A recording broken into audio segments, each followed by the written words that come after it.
Hi there, this is Shauna from the Foil Fox. Thanks so much for joining me today. I'm featuring the Birthday Bouquet Stamp and Die set by Ink to Paper. It has these wonderful flowers and foliage, and you can do so many wonderful things with it. So you can see the two projects that we're going to be working on today. But let's kind of jump in. Here's the stamp set and the die set, and then I'm using a frame by them called Geometrics. It's a die, and it cuts a wonderful frame. But I'm going to open up this stamp set, and if you've gotten ink to paper before, you know that it comes in these wonderful pouches that have a magnetic closure, great way to hold your stamps. But it has two groupings of it. This one has a large stamp that has the bouquet, the kind of the structure of the bouquet, some flowers, and then the other one has flowers and some sentiments and a wonderful bow. And then it also has a matching dies with it. This one has lots of little dies that go with it, so I put it on a magnetic sheet. It does not come with the magnetic sheet, but if you click below on the link, it'll take you to our blog, and there I have a complete list of the supply list, and that'll be listed there. And then here is the Geometrics die that has two. I'm only going to be using the top one today, but it's a great die set to use to have it's a nice foundational one is what I like to call them, because it gives you a nice way to show off your design. But to getting started, I have two panels. They are both Nina White 110 pound, and then I have some paper tray inks, and I have the stamp, the large stamp that is the kind of the background of the bouquet. And I'm starting out with New Leaf. This is again one of those inks from Paper Tray, and then Pine Feather, which is a dark ink. It's a very nice dark ink. It's very pretty.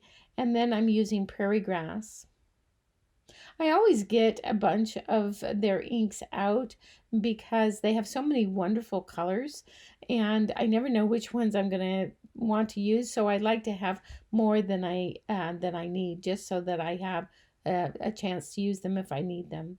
And then you can see I spritzed it ever so lightly, very, very lightly. Now, I don't know if I needed to do that. I did it just because I wasn't sure how moist the ink was still, but I think it would have been fine if I did not spritz it, because from now on I am not spritzing it. I just did that one because I was kind of slow in getting the ink colors on there. But again, I'm using Prairie Grass, New Leaf, and then a little touch of Pine Feather. I used my finger to kind of blend it out because, sometimes those ink cubes, the edge of it, or any kind of ink pad, the edge of it gives this hard line, and I didn't want that. I wanted it blended out. So I just used my finger. If you don't want to get inky fingers, I don't mind, but you can always put gloves on or use something else to blend it out. So I've stamped it twice, and I'm going to stamp it again. So up at the top to give it a nice background, using these same three colors, blending it out just like before, and then I'm going to wipe a tiny bit of it off.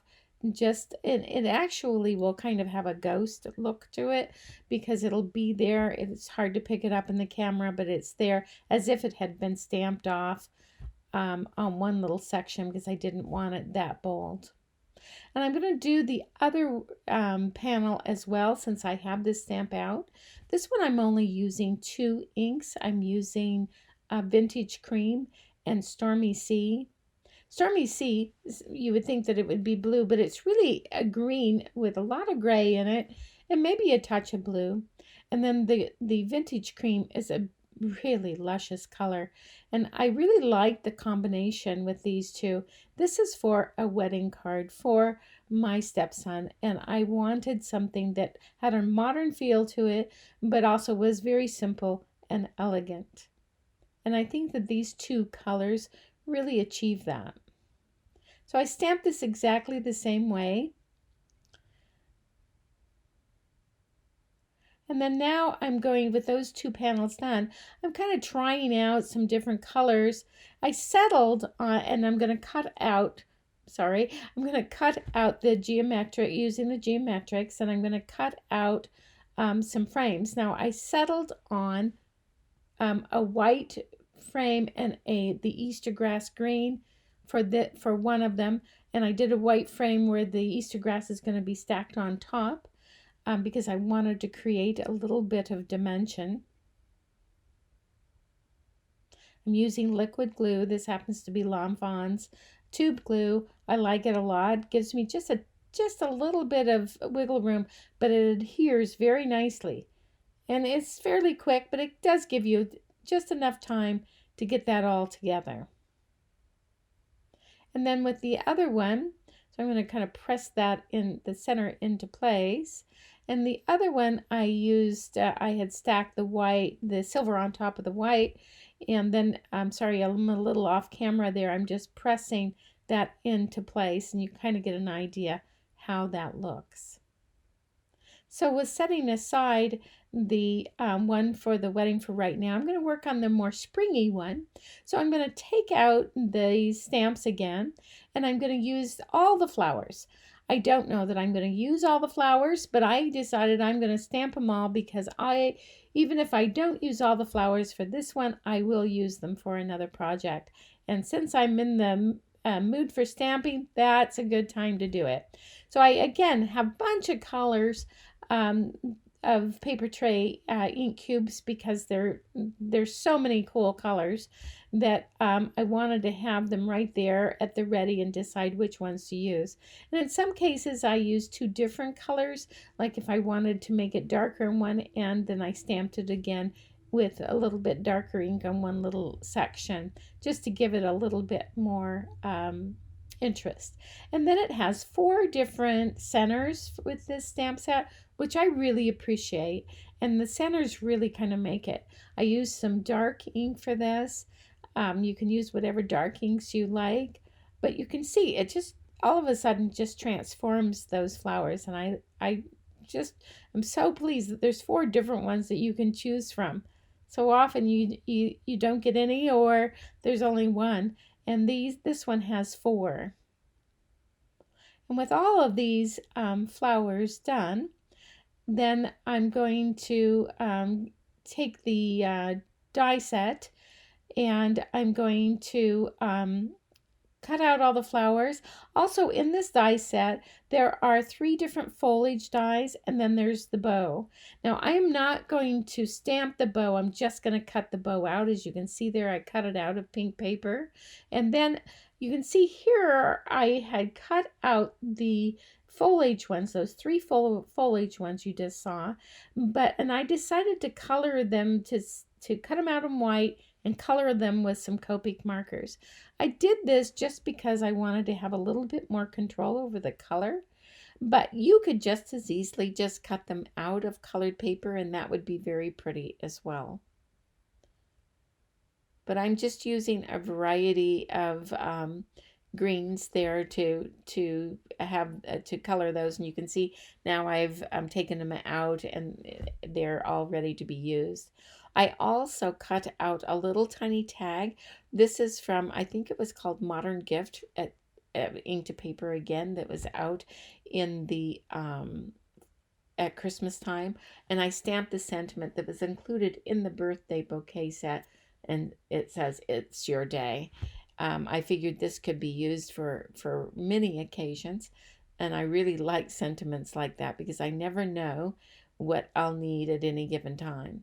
So I'm just using the glue again, and I'm positioning those foliage stamps that are dies that I cut out and colored. And then I've put foam tape on the back of the flowers, and I'm just kind of arranging it, kind of deciding how I want that to go, and along with the tag and the bow. And as usual, it takes me a few minutes to decide, well, just exactly where do I want it. some of these I positioned so many times that there's not much stickum left on the foam tape, so I just put a dab of glue there. I did put a little bit of foam tape on the one part of the tag just so that it kind of stuck up on the end there, and then I put a glue dot that I had rolled up on the bow, and it held it very nicely. Love how it turned out because it's nice and springy. But let's get to finishing this card. I didn't show you, I lettered the Colin and Tracy on there. I didn't show you that. That was just where I lettered it in the center. I then, with the same way as I did before, I glued on the frame, and now I'm going to add some double stick tape to the back of this panel, and I'm going to adhere it to a slightly larger card base. I did that with the other card exactly this way. Didn't think you needed to see it twice, so I'm showing it here since I didn't show it with the other one, but both of them were done exactly the same way. So the tricky part for me is always getting this completely centered, so that it looks right. And of course I want this one to be extra special since it's for their wedding. So I'm get that down just right, and there we are. Now there's two different cards using the exact same technique, but it gives you two different looks, and here you can see some close-ups. Also, if you do go to the blog, you'll see more close-ups there, and several other pictures, as well as a complete supply list. So you can see I really enjoyed how the wedding card turned out because it does have that more elegant look with just those two colors. And it was a way for me to personalize it by lettering on their names. And then the other one on the right, it just is so cheerful to me, and I can use it for virtually any occasion with that expression, that saying. So I really, really like that one as well. You may have noticed that I made a matching envelope for the wedding card, and that was done very simply by just taking I had some very nice but lightweight paper that I stamped the same way with the foliage on there and then lined it. I hope you enjoyed this project. I'm so glad that you joined me today. If you did, please give us a thumbs up, and if you haven't already, we'd be over the moon if you would subscribe. Also wanted to remind you, you can pop over to foiledfox.com/blog, see lots of inspiration, get a complete supply list, more pictures, or you can go to our store at foiledfox.com. Again, thanks again for joining us, and we'll see you next time.